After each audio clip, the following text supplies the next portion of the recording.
entire time. Welcome to Salaam Nerds Podcast. We do reviews and recaps of your favorite TV shows, movies, and current events. Yo, it's the Salaam Nerds. My name is Steve, aka Watch the Geek. I'm here, my boy Chad. We drop live episodes on YouTube on Sundays, Tuesdays, and Wednesdays at 10:30 p.m. Eastern. Thank you to all our supporters. Please help us by subscribing and leaving a good review on Apple Podcasts and Spotify. All episodes can also be found everywhere podcasts are found. Yo, Salaam Nerds. This is your boy Neebs, aka Watch with Neebs, and I'm here with my co-host DJ BBY. Really? BBY. It's the BBL of Star Wars. Do you know what BBY even stands for? Before the Battle of Yavin.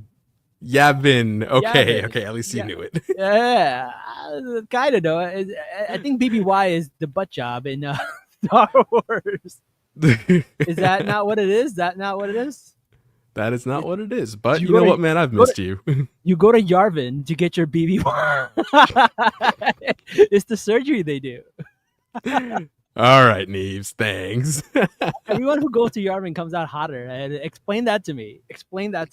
I can't because you're not wrong. Oh man, welcome to our Andor episode 1 to 3 episode, because we tried to do one for the whole show and we're like, no, this doesn't feel right. It's too good, man. It's too good. So we gotta break it down. We're gonna break it down by arc, and we're gonna talk about the whole thing. Look at that. Oh, we got this new feature on our thing where it goes show comments on stage, and now the comments automatically pop up on our stage. Look at that. That's so cool. I like it. We don't have to highlight them anymore. So, Jazz, what do you want to talk about? Do you just want to dive right in? Because these first 3 episodes were very interesting in how they played out, especially with, the whole forest planet and the rebels there just not trusting anybody. And there's a lot of stuff to talk about, but I just love the way it starts off so somber. We just see this like regular person who happens to work for the Empire, and then she sees this pilot who's getting ready for training, and that pilot happens to be our boy Cassian Andor, and she tells him, like, I've never done this before, I actually had a good time here. And it was such a great way to kind of like show you, like, having her switch and be like all nervous about it, and then have her contemplate, like, I've had a good life. Like, I was happy here. I had fun here. But like what they're doing is wrong. And he was like, you're awake now, and she's woke. She's woke now, right? I just think that was such a cool thing to start it off. There's like people who are like just getting into the rebellion, and then there's people that are like deep in it, like Andor, and you get to see a little bit from both sides. I really like that. And you can see the nervousness in her, and it was just really cool scene to kind of just like set the tone for season 2. What are your thoughts? Yeah. And what I really liked about this was that this is showing you how people in like terrible regimes are complacent, right? Like, yeah, it's just so easy to be comfortable, and you have to make a personal sacrifice to not only do the right thing, but like you could end up dead. You could lose everything, and that's not an easy thing to do, as she was clearly nervous and she was showing this. So having them show this very early on, that, hey, rebellions and sometimes the right thing does require great sacrifice, and it's so hard. Yeah. Someone says the Neomix remix the third episode is still stuck in my head. We're gonna talk about that. So some of you are lucky. We got Twain in the comments. She says, I only watched episode 5 so far. So you are lucky. We are only talking up to episode 3. So this is episode from 1 to 3. So if you've seen up to episode 3, you're in luck. No spoilers will be given. Because like the way this show is structured is that it drops 3 episodes at a time. But it's not just 3 episodes at a time. It's like one arc at a time. And I really have a love-hate relationship with this way of doing this. Because number one, I feel like it's the perfect way to drop an episode because you feel complete after watching it, right? It's not like a movie that's like chopped up into pieces. As a podcaster, very difficult to stay current and be able to knock out like 3 episodes a week for one show, right? It's a lot to watch all 3 of them and then do an episode and like have all your notes down and want to go through everything. It's a lot. So like you take notes? I do take notes, bro. He half-ass this? We don't half-ass this. No, man. Do we? No, we don't. Listen, if I do a podcast without any notes, that's a nightmare of mine. Not unlike the nightmares Brix is having. Why do you always say their names wrong? It's not Yarvin, it's Yavin. It's not Brix, it's Bix. Listen, I just throw R's into random words, okay? It's not Star Wars, it's Star Wars. Star Wars. Star Wars. Chandrilla. That's where they're over there chilling. Is there an R in that word too? Or is it really like Shangri-La? Is it, I don't know. Look, my theory is Chandrilla is based on Chandrila. Chandrila is actually based on Pakistan. I don't know if people know that. I did not know Shangri-La was based on Pakistan. That's cool to know, actually. The guy who wrote the book, it's like obviously it's a fictitious place, but the guy who wrote the book, one of the last places he visited right before he wrote the book was the Hunza Valley in Pakistan, and it's so it's like Skardu and okay, yeah. So like it had like Chinese architecture, but like that's literally on the border of Pakistan and China. So like it makes sense. So it's really, really cool. If you go into even like the Wikipedia page or something, or ChatGPT, it'll tell you like, yeah, it's based on the Hunza Valley in Pakistan, which is really cool. Neat. All right. So Dix is not having a good time. She's just out there being a hot mechanic and like temperature wise, she's in the room with the steam and everything. Temperature wise, bro. Temperature wise. There was a lot of steam in that room. I'm just saying. You're not making this any better.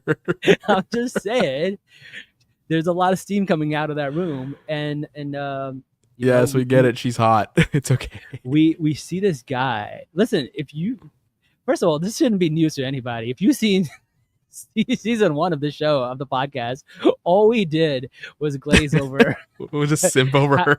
Simp over how amazing Bix is and how her boyfriend did not deserve her. Do you know who she's currently dating? Who? Jason Momoa. No way. I did not know that. It's all right. I had to look it up. Not that I had a chance, but you had to look it up, right? No. Listen, sometimes these girls, they get you into trouble, which our boy Willman kind of really, just because he had to see his girl one last time and he left his like little motorcycle there, which like had all of these things kind of just happen. So like him leaving his motorcycle there kind of ruined everything. He just had to go see his girl one last time before leaving. Before we get to that, one thing I do want to say though, like it is so cool seeing like farmers and like, blue collar workers supporting the rebellion in their own way. We don't talk about that enough. Like, I will tell you, man, some of the most progressive people I've met are in like the most rural areas. Really? You wouldn't think that. Yeah. And it happens because like when you think rural, right, you think like farm owners and all them, and usually the owners are actually like suburban people. Hmm. But the actual workers, oh my god, dude, they're on brand, and like they are very progressive, and they care about people. And so when you say something like, hey, we want to do like something to help everybody, they're Right. all on board. And in fact, like the reason why we use like the word redneck as a slur, Mm. right, like the original rednecks were like anti-government, anti like everything. They want to stick to their boss, they just want to have a good time, right? Mhm. And they were union members, so they had to brand them in a bad way. And so that's how that history started. But like seeing it here, right, they're also showing that the average worker, the everyday worker, class warfare, that's totally a thing. And you will find the most unlikely support in the most unlikely places based on what you may or may not know. Mm. That's very interesting. That is very interesting. Hmm. So And I'm like very glad they showed that in the beginning here. the other thing that I'm very glad they show is like, and it was pretty like on the nose, but how Bix and Wilmon and Brazo were undocumented, right?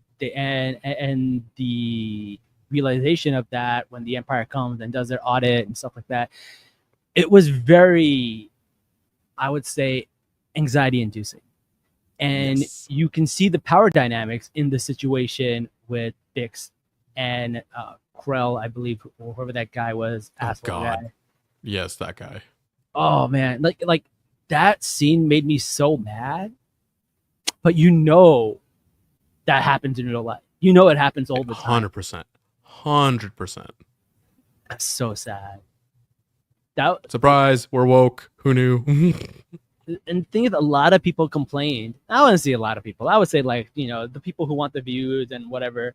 They're like, oh, Star Wars is so woke. They actually put in a sexual assault scene in Andor. They used the R word, and I'm actually happy they didn't shy away from that. I was Yeah. glad to see that because number one, it also kind of sets the tone for Andor because Andor is not your typical show. It is the honestly, hands down, Andor is the wokest show on TV. Like 100%. Yeah. People will watch something like The Marvels and say is woke because women are in it. There's nothing woke about it. It's just like paint by numbers superhero movie. The leads just happen to be women. Snow Yes. White, the leads just happen to be women. Like there's really like nothing super woke about it. Even Barbie, like the message was very like superficial. Like, yeah, we all know it was like surface level feminism, but it's still feminism, but still it wasn't that woke. But like Andor is so woke, like Super in woke. so many ways. Like the way they just break down how fascism works, how authoritarianism works, how they gain power, how they how they- root themselves in everyday life. And right? I mean, even later on in the next episodes, we can talk about like how they manufacture dissent and all these other Yeah. things that go with it. Yeah. And how they use propaganda to Mhm. villainize people and stuff and use words like comparing them to animals to kind of like dehumanize people. Like this is like a playbook almost for like fascism. And like this is like, in my opinion, the wars in Star Wars. This is the most political Star Wars since I would say like the Clone Wars. Like It's It's just so on the crazy. nose. I love it. yeah, I don't know. That was really really cool. And we also get to see like Cyril and his girl Deirdre, and they're Dedramiro.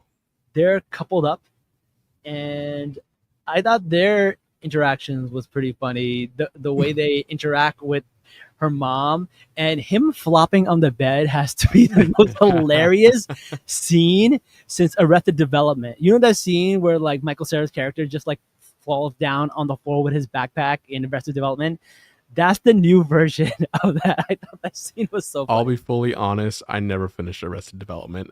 Oh, bro, Arrested Development is so I know. good. I know. I got through the first season and I've been meaning to watch it. I just got busy, but I will say the first season was amazing. So Mm-hmm. yes. All right. Also, one thing we didn't talk about, which I think was hilarious, how Andor didn't know how to drive the freaking TIE fighter. It's also cool. He just figured it out. He's like, "Oh, this is go. Oh, this is Yeah, backwards." And it's like, it it was really really funny, but he was like, no one taught me how to drive. This is not the version they gave me. It's like basically like you're used to using an iPhone and somebody hands you an Android. You're like, what the hell is this? I don't know what I'm doing here. They're both phones, but it's like completely different. yeah. And then after 10 minutes, you figure it out. You're like, "Oh, okay, got it." Yeah. And then So boom. like that was so stressful to watch. Yeah, the anxiety that I got from him trying to figure it out, and the stormtrooper coming out with the cannon, hilarious. And then him trying to shoot the guy and the blast not happening until like it was like a delayed. And you just see the hole in the wall, and there's no more stormtrooper. He's just like gone. That's another thing Andor does really well. People die. Yeah, yeah. People die. People die. Important people die. Not so important people die. Eventually, everyone dies at the end. Technically, if you Oh my count Rogue One, God. if you count Rogue One, Everyone dies except for Vixen. Spoiler coming soon. yeah, we'll see. But yeah. So I don't know. I thought that was really cool. But the thing about the farmers that I really like, and we see this at the end of episode 1, is that when they kind of get caught, Brazo does this thing where he lunges towards like the guy who's a farmer and yells at him for snitching him and basically getting him caught. And I'm Yeah. like, for a second, I'm like, did he snitch on him? But then you realize like he was acting up so that he could save their lives, so they won't be Yeah. complicit and get in trouble for harboring them. Mm-hmm. That- It's The they details on covered that. him so well, and Andor does it so well. Like all the small little details, Yeah. they all tie in. If not immediately, like in this instance, real soon it will tie in perfectly, and you will understand why that had to happen. Yeah, it ties in at the end so well, and like we'll just have to wait till that episode to talk about it. But oh my god, like just that small detail ended up being such a huge storyline, really.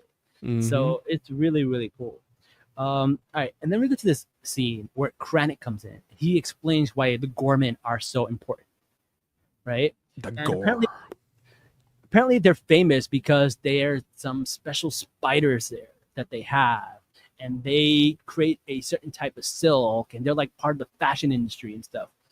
Someone says, I didn't even realize. I was confused. I thought the farmer snitched on them. No, he didn't. No, Yeah. it was a cover. It was a cover up to save them, so that they look like, oh, these people are with the Empire. They snitched on me. Yeah. I'm gonna fight them to make it look like they're on your side, so you don't kill them or arrest them. That was so good. I really really like that. Back to the Gormans. So we have Krennic out there. Krennic, who we know from Rogue One. We get to see him again.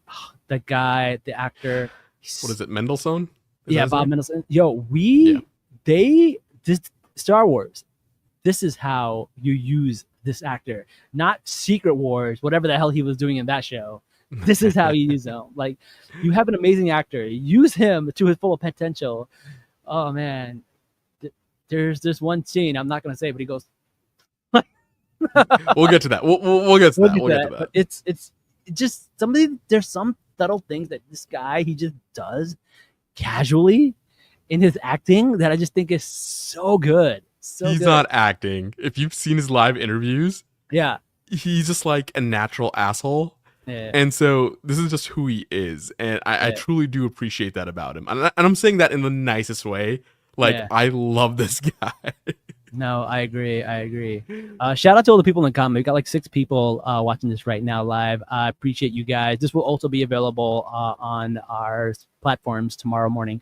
All right, so they're talking about Gorman, and they're like, "Hey, turns out they need something from Gorman. It has some kind of resource that they need to It's a exploit." mineral. Right? And we know from Rogue One, do we know from Rogue One? Yeah, we know from Rogue One that they're using Jeddah to mine for kyber crystals. So Jeddah is being used for kyber crystals, and Gorman is being used for something called calcite. So apparently, you use that with the kyber crystal, and that forms the death ray on the Death Star. Mm-hmm. So this is where you get to learn all this stuff. And it's really interesting because they bring in these like two random madmen, some marketing dudes, and they're like, this is how we're going to do the propaganda.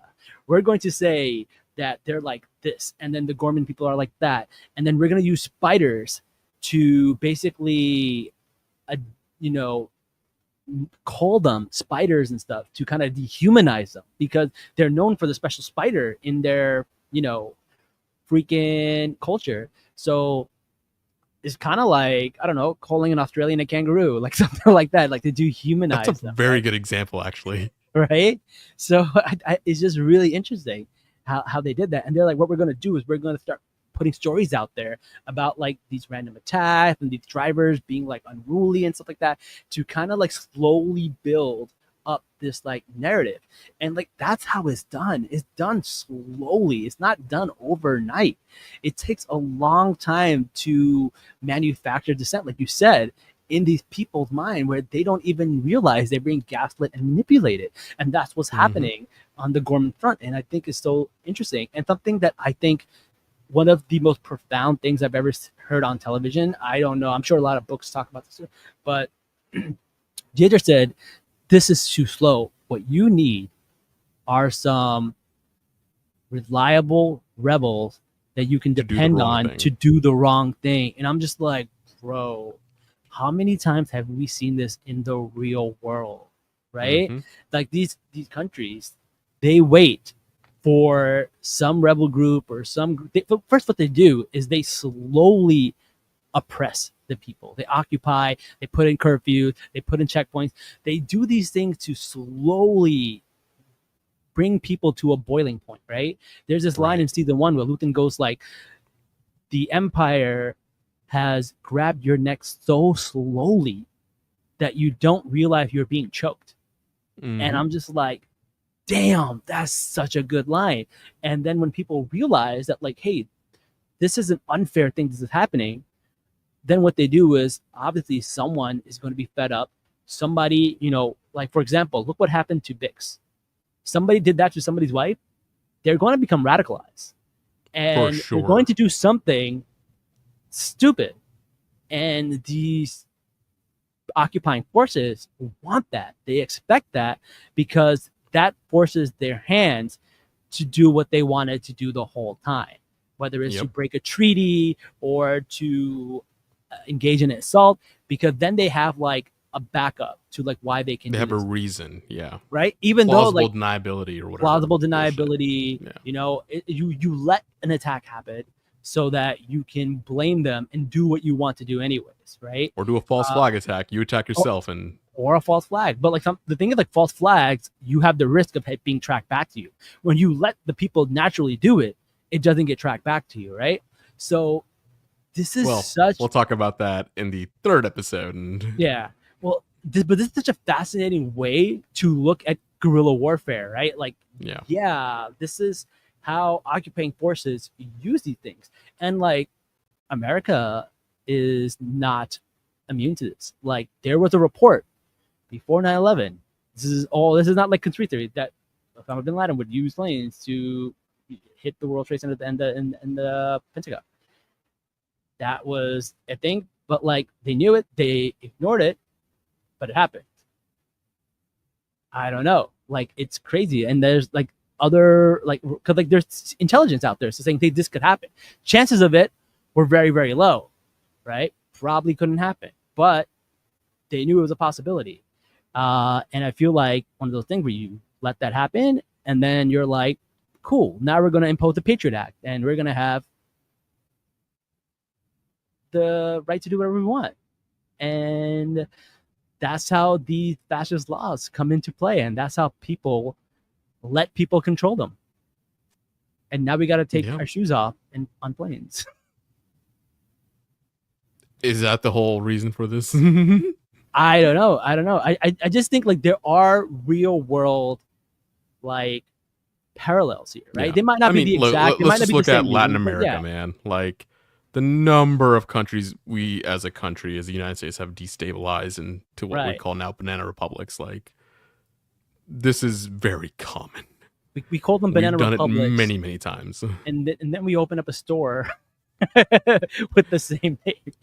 Do you understand how fucked up it is to have a store called Banana Republic? I didn't know that that's what it meant. I just like bananas, so I was like, That's the thing. I was like, I'm cool. like- I like bananas. How are they still getting away with this? Like, imagine like you go down to like Honduras or Guatemala wearing a Banana Republic t-shirt. Oh my god. Like how insulting is that? Yeah. I don't know, man. But yeah, Oh my god. this is how they're all weaponizing dissent against the Gorman people. And when you watch this, you're like, damn, is that easy? And then you look at the real world and you're like, yeah, it is. It is. 100% it is, yeah. Because people as a whole are dumb. Like as a group, as masses are dumb. You tell a lie enough and you have enough money to spread it around. If you repeat that lie often enough, it becomes the truth. Yeah. Yeah. It is insane. It is very insane. But yeah, that was very, very interesting. So yeah, the Gorgon rebels, yeah, let's see if they'll do Did you the say right thing. Gorman rebels, see if they do the right things or the wrong things. I don't know. We'll see. Then, someone says the process of information creation is not neutral. Yeah. 100%. Also, neither is data. Data is also not neutral. Data can be manipulated. People like the famous line Jay-Z says is like, women lie, men lie, but the numbers don't. I disagree, Jay-Z. numbers very well do lie. Oh boy. This is also like why in like statistical analysis, like we say like, all models are wrong, some are useful. Yeah. That is like the only truth is that every model is indeed wrong. That's crazy. And it's the people with power and money that can push out numbers and data that are useful to them. So yeah, I totally get that. Very, very interesting. But something that doesn't have to do with it. Let's talk about something a little bit more traditional. Let's talk about arranged marriages. Arranged marriages. Arranged marriages. Apparently in Star Wars, they still have arranged marriages. In a galaxy far away, a long, long time ago, they have arranged marriages. Okay. So this is how I know that this is how I know that it's really Pakistan. Because I was going to say the same thing. There's really arranged marriages. Oh, we're terrible. Oh man. All right. So this girl out here getting an arranged marriage from season 1. Oh, someone says my favorite halal nerd talking about my favorite Star Wars. Oh, Carlos, episode 4, 5, 6. Yo, come on the show, bro. Come on, we need you. We need you on here. I love Andor. Also, Carlos has written some stuff about it. Go check it out, Carlos. If you want to drop the link, I think you sent me something. Amazing piece. Someone says something here. I like how the show contrasts the disorder of MyFP rebel cells with the ruthless efficiency and organization of the Empire. So true. So often authoritarians win because the opposition eats itself. That's so true. Facts. Straight facts. That's so true. It's so easy to turn people against. You know what's really interesting? How can somebody watch this? How can you watch Andor and go, yeah, the Republicans are the rebellion? I don't understand. Did you see Trump? Did you see that thing he posted on the White House official page? Yes, with the red lightsaber. Hey, yo. At least he's honest. You can't make that up. The red lightsaber. At least he's honest about it. Trumpaltine. Emperor Trumpaltine returned. That's the best way to describe his his 47th presidency is somehow Trumpleton returned. Oh man. God, All right. so many real life parallels. Like, this comment was saying, so often we eat ourselves. That definitely did happen. So, Oh, that did happen. And the thing is, like, listen, I don't want to get too political here, but it's part of the party to have good messaging. If your messaging is bad, people are going to turn on each other. You're going to eat themselves. So, hey, you can go around blaming that people or that people, but people in charge, you got to eat that. Eat that mistake. All right. So, yeah, this girl has an arranged marriage. They go on this little hike. A bunch of stuff happens. And she has this little fight with her little dude. Apparently, he's not very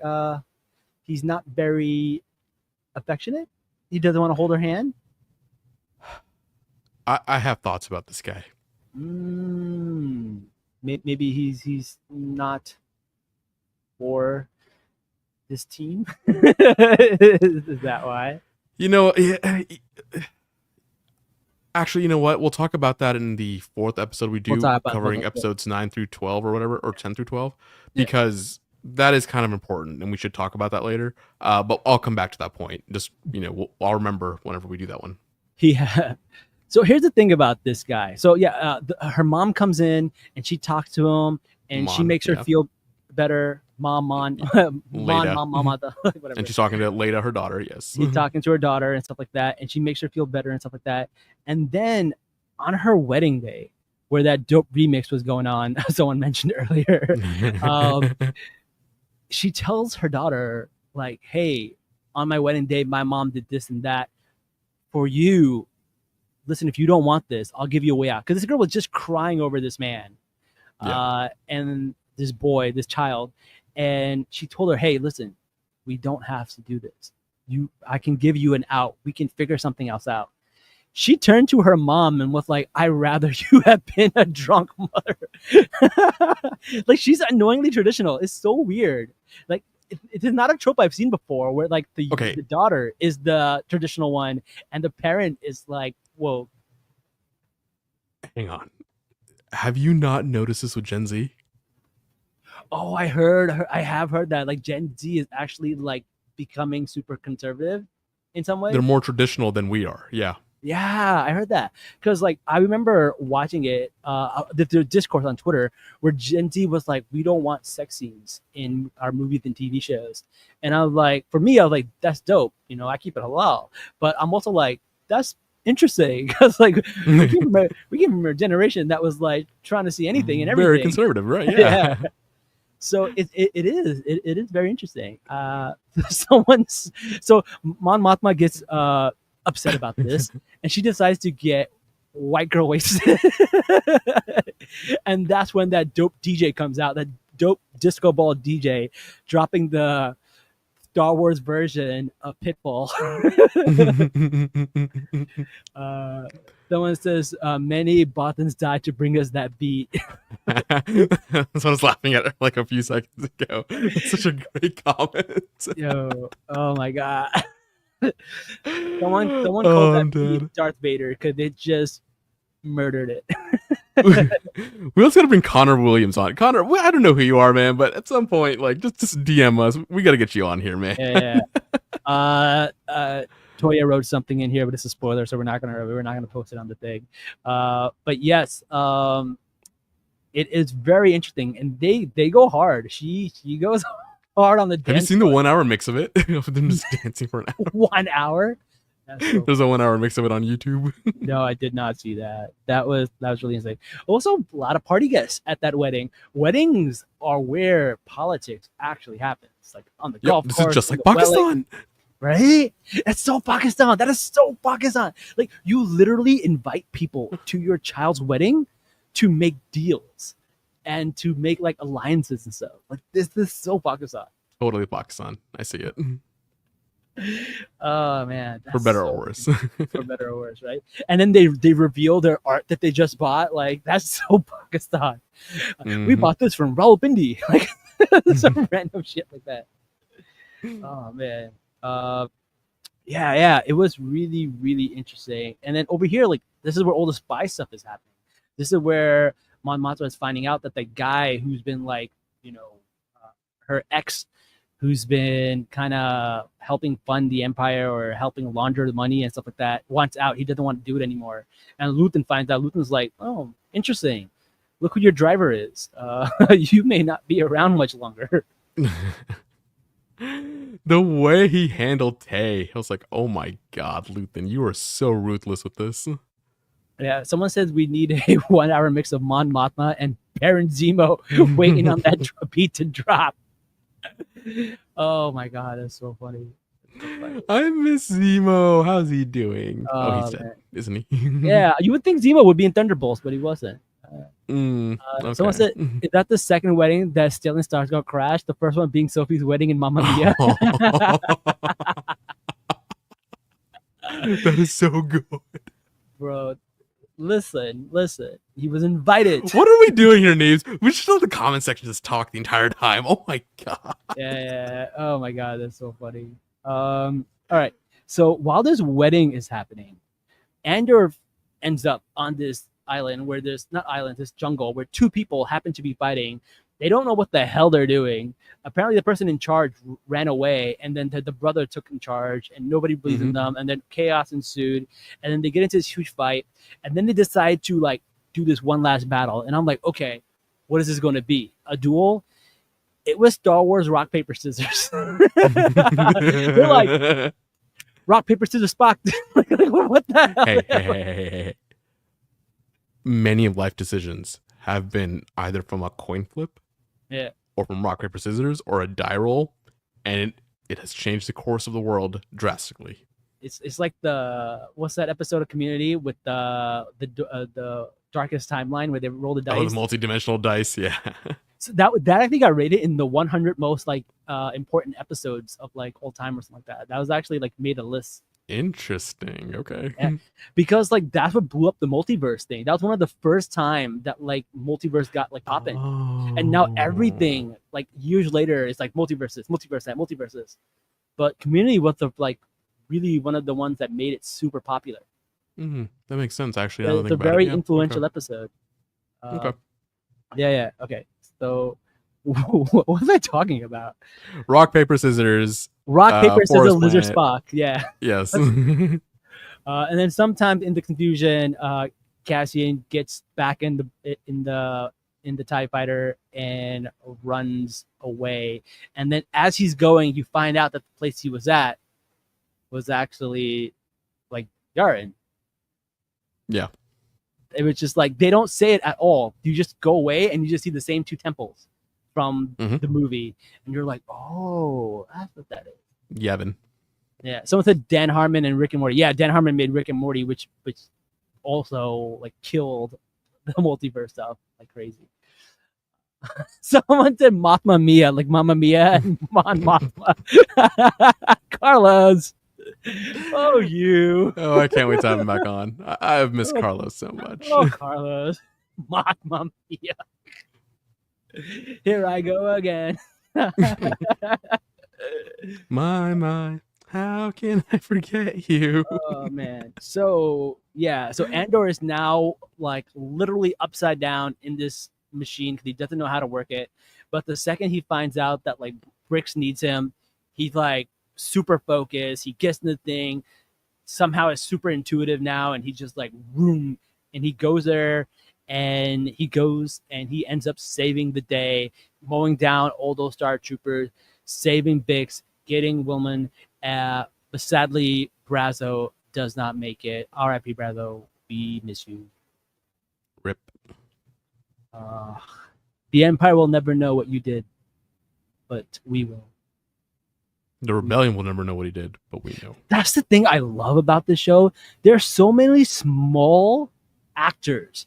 And when I mean actors, I don't mean like movie star actor, but so many actors in this like cog and machine that do so many things that will never be appreciated in the real world. Like something as small as what Brazo did, something as small as like what some of the other people are doing.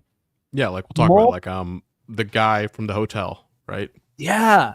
I don't think we're there yet, but yeah. But Yeah, also, we'll talk about in, that later. But in yeah, season 1, the guy who is with Deirdre, I forgot his name, but the guy who's in charge, he's the one who went to Luthen. He's like, I'm out. I don't want to do this anymore. And that's where Yeah. Luthen gives it like one of the best speeches of all time. And he's like, no, you have to. This is what you have to do. Or Nemec's speech, for God's sake, like Yeah. from season 1, it's just pervasive throughout the universe. It's so good. But like all these like small people. Yeah.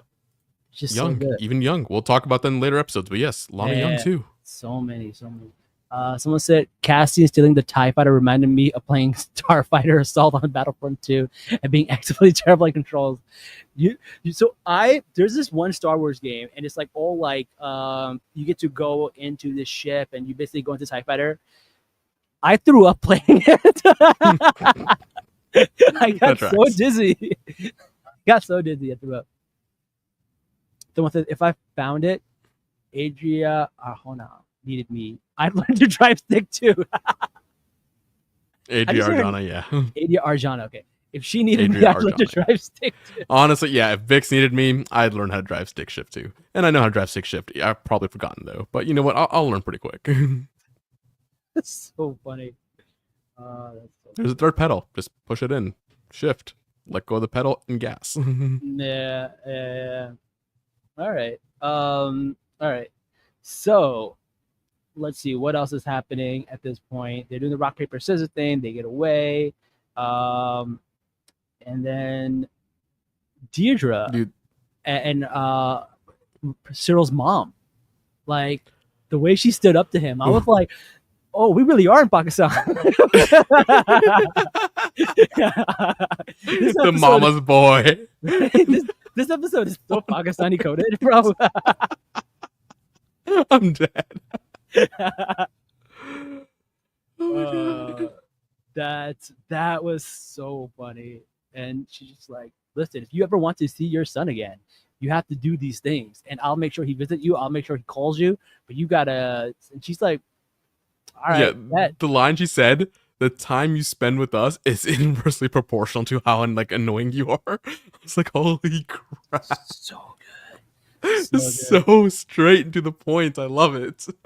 Deirdre is such a great character. And shout out to the actress. That actress is phenomenal. Also, the fact that she is pro-Palestine in real life, but also knows how to play such a horrendous villain in the show. I pronounce her last name. Is it Goff or Go? I want to say Goff. Okay. But I could be wrong. I don't know. Yeah. But she according to an interview, Denise Goff and Kyle Solar, the shot of Cyril lying on the bed with improvised. That's one of my favorite scenes. I can't tell you how many times I've done that. Like that was me in college, almost literally every day. Every day. Whether I was going home for the weekend or whether I was in my dorm room, that was me. There we go. This is the line. I will guarantee a level of engagement, but it'll be inversely proportional to the volume of anxiety generated in our lives. 10 out of 10. Yo, you need to send this to every mother-in-law. Put that on the wedding invite. That was like an episode of Everybody Loves Raymond. Only nobody loves Cyril. Carlos is on fire with the comments. I mean, Carlos, Connor, Kelly. I mean, everybody in the comments have been on fire tonight. Thank you so much for joining us. This has been great. This was a great decision to redo this episode and make sure we did it live because these comments are great. Oh man, yeah, man, it was really, really great to see that. But it's just really interesting to see like different players in a fascist regime. So you see like Deirdre and Cyril and the mom. But you also see like random people who like work for like little companies here and there. Like remember when Cyril is now like showing this random new guy his new job? Like it's all so different. And you can see how every player is like needs to play their part for this whole unnatural like need for control of power works. Because like if you go back to season 1, the manifesto, that dope ass manifesto about how to control and occupation and all these things are unnatural. Everything has to work or it all falls apart. And I just think that's so interesting. That's why it's so bureaucratic. Like everything has to Fascism be. takes effort, man. Yeah, Fascism takes effort. it takes so much effort. It's crazy. And that's the worst part, because like if we let it, it creeps into our lives. We have to be very intentional and meticulous about stopping it in its roots. And a lot of times, we just get busy with life and we forget about it. Yeah. But it's always an intentional choice we have to make as a society. Yeah, it's like right to the beginning. It's like that one lady who got him the codes, and she's like, "I had fun here. I had a good life." But how can you have a good life when you know people are suffering, right?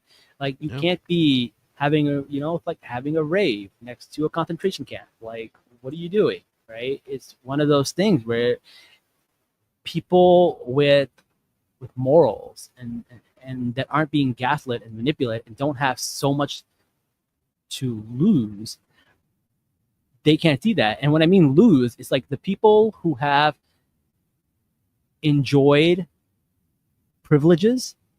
Yeah. Equality feels like losing to them,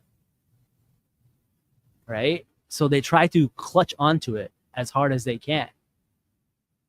Yeah.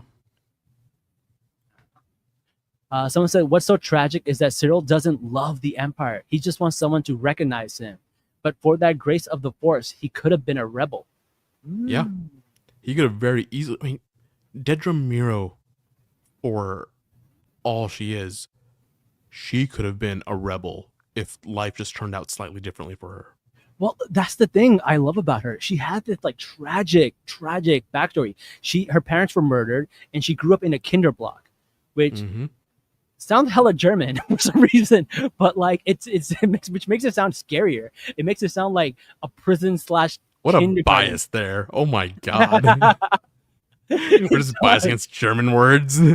I feel like they did that on purpose. I feel like they try to induce a feeling with the audience by calling it a kinderblock. She could have just said a preschool. Kinder German for children. Yeah, like that. Kindergarten. Yeah, I mean, yeah. No, but yeah, like she could have been somebody else, and she could have used all of that to help the Empire, but she doesn't. She just wants a little bit of this glory. She wants to catch access. Even when she gets put on this Gorman thing, she's still obsessed about access. Yeah. And it's it ends all up being a choice. It's always intentional. Yeah. No, I don't know. But that's what happens in the first 3 episodes. Anything we missed? Honestly, man, my brain's mush. I couldn't even tell you if we missed anything. We'll talk a little bit about how we feel about this episode, but if anybody has anything in the comments we didn't discuss, feel free to drop it right now. I know it's a little bit of a delay, so hopefully we can answer those or give our thoughts about those. Someone said Deirdre Mero could have been Deirdre Harrow.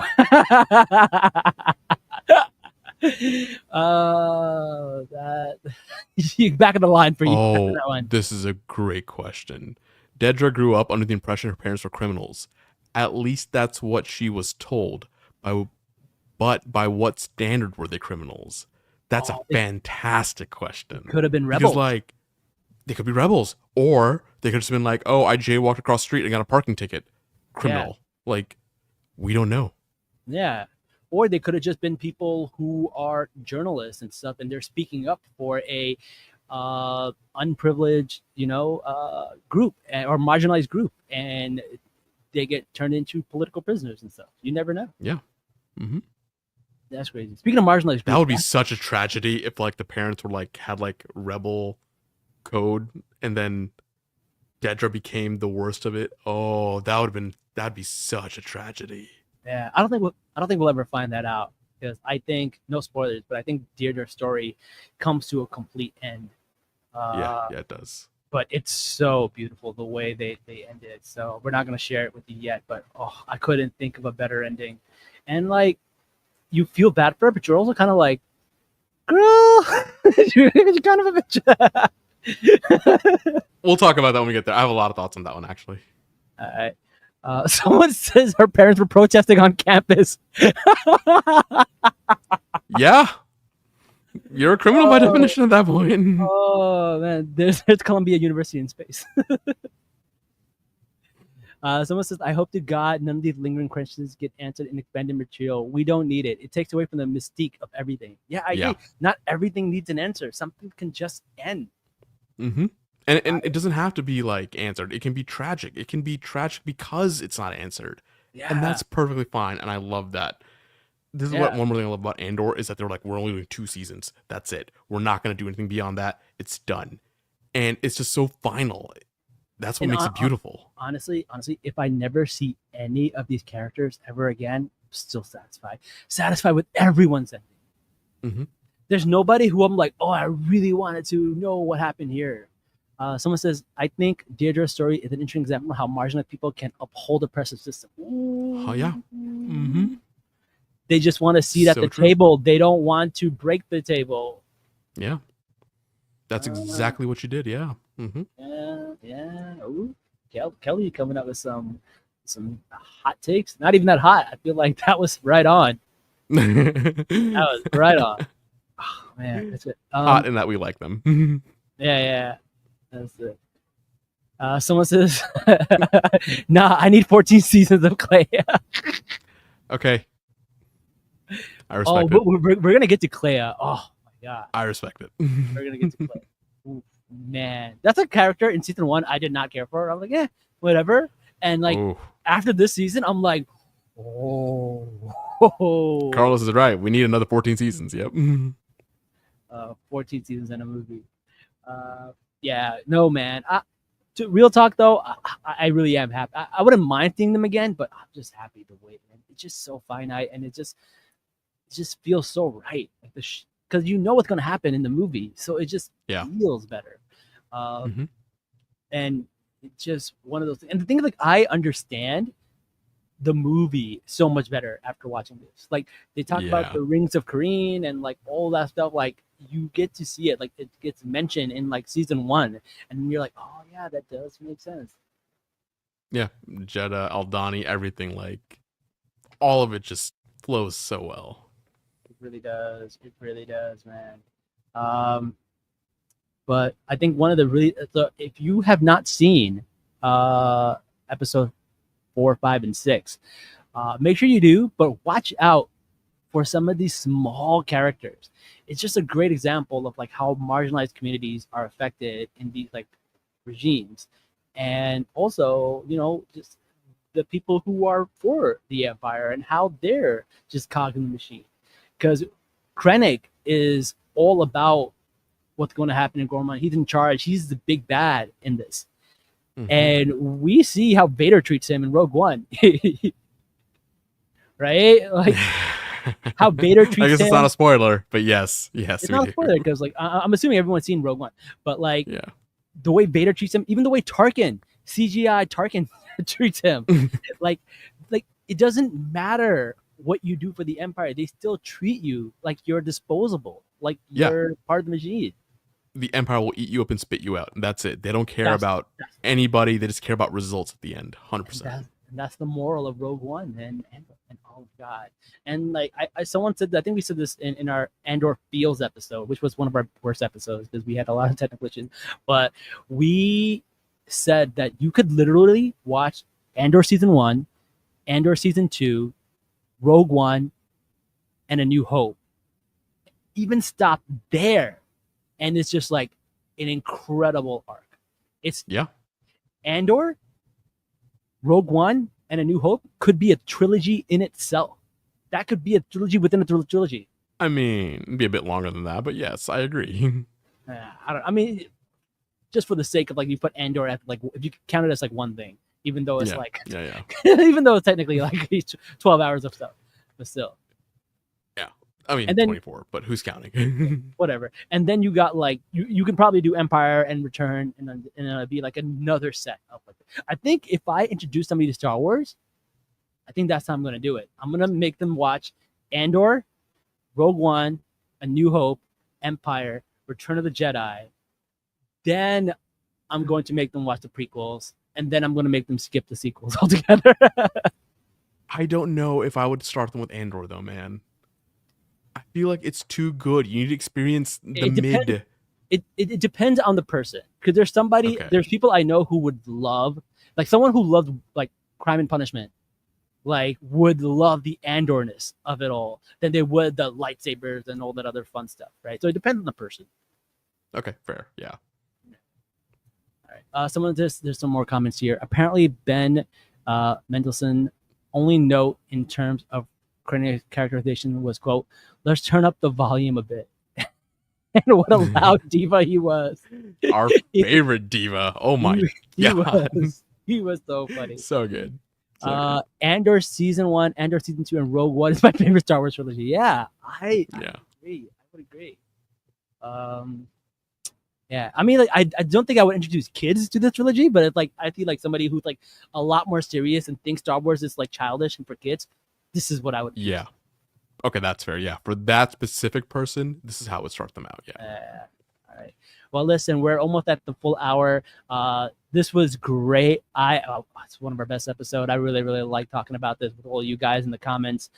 If you're not in the comments and you're watching this on YouTube or you're watching it on Spotify, know that you can now leave comments on Spotify. So feel free to do that. I think maybe Apple Podcasts too. So feel free to do that. Let us know what you think about this episode. What did we miss? Are there any Easter eggs we didn't catch? Let us know. And that's all we have for today's episode. So we will come back to you later in the week with episode 4, 5, and 6. But that's all we got for today. Anything else before we go, Jazz? I'm good. I'm very excited to do the rest of the series. Again, Connor, Kelly, Carlos, reach out. We'd love to have you guys on for the last 3. I mean, just please come through. Yeah. Just slide into my DMs or just message me and say, hey, I would love to come on for 4, 5, and 6 or 7, 8, 9. Or 10, 11, 12. 10, 11, 12. I had to think about that in my head. I was like, wait, what number comes after? Don't do math on stream, man. Yeah, if you guys want to come on, we would love to have you guys. Love to talk to you guys about this, but it was so much fun. And we would love to have you guys on.